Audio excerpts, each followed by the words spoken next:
Hi, good afternoon, everyone. So my name is Eelco Dettingmeijer. I am Senior Vice President for Commercial in Nuvei, which effectively means that I head up all the different commercial teams in Europe.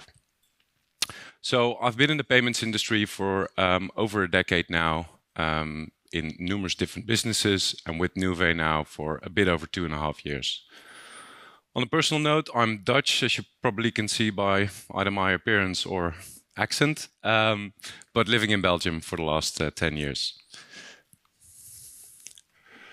So our mission is to accelerate your business and revenue through providing best-in-class payment technology. And that's exactly what we've been doing for the past 12 years. And we do that through single integration. So I think where Nuvei is really known for is definitely the wide suite of alternative payment methods. So I think no alternative payment or local payment method presentation is complete without a map of the world. So here's mine. I think fair to say that Nuvei by now really covers the world with around about 87% of global e-com spend and market coverage covered by Nuvei. So we have offices in all continents, own our own acquiring licenses in over 45 different markets. On top of that, we also have 200 different acquiring partners connected. And as we're going to discuss today, around about 600 different alternative payment methods. When I joined around about 2.5 years ago, that number was somewhere around 300. So fair to say that we make an effort in expanding our portfolio there.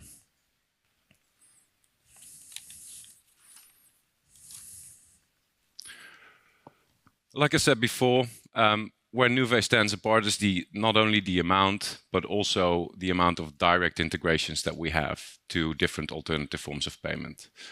All this through single integration, single contract, and disposed for all our different merchants and partners.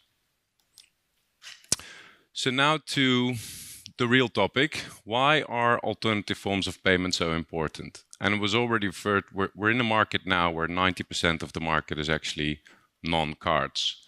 And Germany is not alone in that. There's a lot of different markets where this is the case, where the non-cards are actually the preferred payment method. So I've summed up 5 reasons as to why alternative payment methods should be an important part of your payment strategy. One is cultural preferences. So per country, but also per age group, there's definite differences in cultural preferences. Secondly, security. A lot of people are still very afraid to disclose their card details.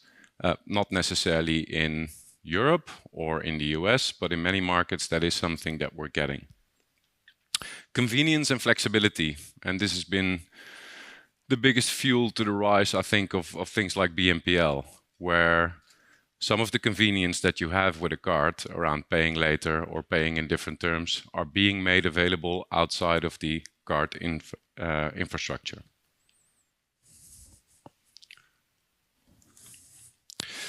Then next is access or lack of access.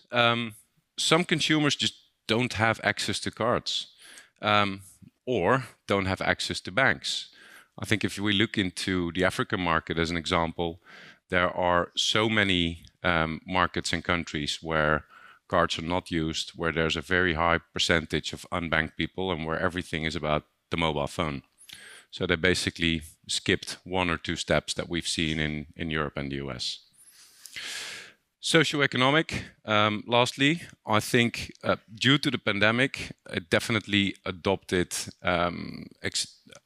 it accelerated adoption of e-commerce as a whole, but also alternative forms of payment. So what we've seen over the past year is a strong acceleration in the alternative payments that were already there, and some amazing success stories of alternative payment methods that just started during that period of time. So those are some of the good points, but there's also complexity. So why are APMs complex, and why are they complex to manage and integrate? I'll try to break it down into 3 main areas. First one is reconciliation. Reconciliation is already quite difficult when you operate in different currencies, different markets, and that's just based on cards. Then when you start to add alternative forms of payment into the mix, you'll have different settlement timeframes, you'll have differences in timing on when it comes in, for example, but also differences around how chargebacks, refunds, reversals, how all of that works. Then conversion. Increasing conversion is always a priority. For every customer that I speak to, one of their main scorecard items, KPIs for the year, is increasing conversion. But not every alternative payment method does exactly that. So there's quite a few alternative payment methods that don't have a very high conversion, but still can be of great use. Having the right mix for your specific audience and for your industry, because out of the 600 APMs that we can offer, there's only a small subset that, for example, supports recurring billing. There's only a small subset that we can utilize for financial services or for crypto. So it definitely depends on which industry you are in, but it also depends on your audience preferences. And then last but not least, fraud management and monitoring. Having a fraud tool in place is, I think, crucial when you have a complex payment mix where multiple alternative payment methods are in. The parameters that you're getting are very different in most cases. So the payment data that you're getting is very different to what you're used to with cards. So it's crucial that your fraud provider or your in-house tool, whatever you're using, actually understands how you can prevent fraud with specific alternative payment methods.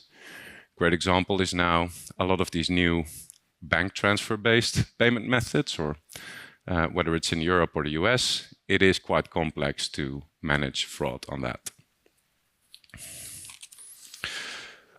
To conclude, I think it's of crucial importance to work with a provider that understands the complexity of local payment methods and that can offer you the right mix. And whether that right mix is 5 alternative payment methods in 2 countries or is 400 across the entire globe, that very much depends on your business.